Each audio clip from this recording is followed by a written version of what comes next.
ನವಭಾರತದ ನಿರ್ಮಾತೃ doctor Ambedkar ಶ್ರೇಷ್ಠ ಸಂವಿಧಾನದ ಮೂಲಕ ಶೋಷಿತ ಸಮುದಾಯಗಳಿಗೆ ಶಿಕ್ಷಣ ಸೇರಿದಂತೆ ಎಲ್ಲ ಕ್ಷೇತ್ರಗಳಲ್ಲಿ ಮೀಸಲು ಸೌಲಭ್ಯ ಕಲ್ಪಿಸುವ ಮೂಲಕ ಅವರ ಬಾಳಿಗೆ ಬೆಳಕಾಗಿದ್ದ ಹಾಗೂ ಜನರಿಂದ ಪ್ರೀತಿಯಿಂದ ಬಾಬಾ ಸಾಹೇಬ್ ಎಂದೇ ಕರೆಸಿಕೊಳ್ಳುತ್ತಿದ್ದ ಸಂವಿಧಾನ ಶಿಲ್ಪಿ ಡಾಕ್ಟರ್ BR ಅಂಬೇಡ್ಕರ್ ರವರ 135ನೇ ಜನ್ಮದಿನವನ್ನು ಇಂದು ಆಚರಿಸಲಾಗುತ್ತಿದೆ.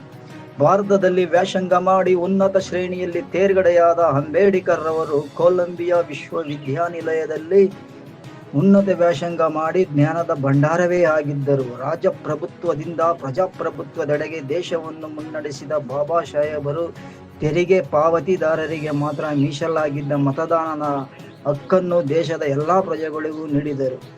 ಮಹಿಳೆಯರ ಮೇಲಾಗುತ್ತಿದ್ದ ಶೋಷಣೆಯನ್ನು ತಡೆಯಲು ಸಂವಿಧಾನದಲ್ಲಿ ಕಾನೂನು ರೂಪಿಸಿದರು.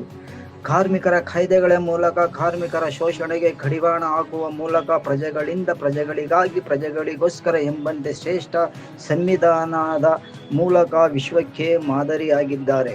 ಅವರ ತತ್ವಾದರ್ಶಗಳನ್ನು ಪ್ರತಿಯೊಬ್ಬರೂ ಪಾಲಿಸಿದರೆ ಅವರ ಜನ್ಮ ದಿನಾಚರಣೆಗೆ ಅರ್ಥ ಬರುತ್ತದೆ.